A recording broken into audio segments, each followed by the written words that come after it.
Next up, we've got some breaking news today out of Syria, a defection of a top Syrian general. Joining me now to discuss is Wall Street Journal editorial board member Matt Kaminski. Matt, thank you so much for being with us. It's good to be here.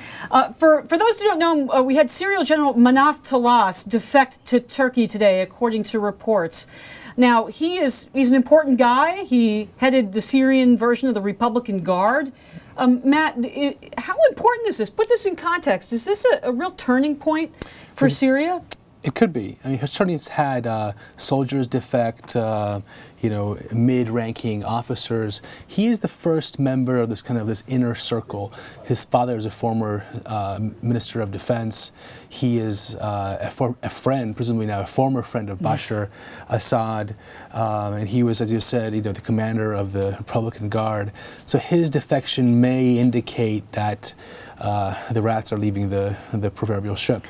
Okay, well, meanwhile, we've got the Friends of Syria also meeting. This is the group that's supposed to come together, Western group, to decide how to move forward and to get Mr. Assad out of office. Matt, they've been talking and talking and talking for months and months and months. Are these discussions going anywhere? Do we have a strategy yet? We want to talk Assad to leave office. This meeting, this guy's defection was confirmed at the meeting by the French foreign minister, and he will probably be going to Paris. This General Tlass. This meeting was, the latest in a series of endless meetings over the last 16 months to try and put pressure on Assad. It followed the meeting that they had in Geneva that included China and Russia, that reaffirmed their support for the Annan plan and peace plan. It's really a no plan because there is no timetable for Assad to meet the conditions of a ceasefire. There is no call for him to leave office. There is no enforcement mechanism to enforce any of this. And finally, there is no condemnation of the Assad regime alone for the death of 16,000 and counting over the last year and a half.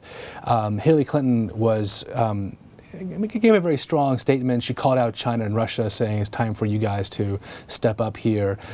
She said that Assad, as far as we're concerned, the U.S., he has to go. But we take that against what the policy really is, which is we're really counting on sanctions and defections, and we're counting on this regime to implode on itself. We are not willing to do anything militarily to push it in that direction.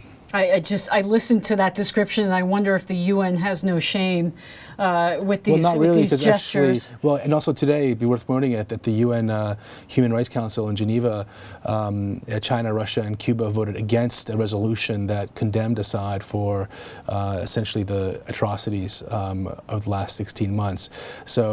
But we're the ones who are insisting that we go through the UNs. We're the ones who are essentially giving Russia a platform and giving them a veto over our policy. Now, we probably don't actually want to do all that much in any case, judging by our actions last 16 months.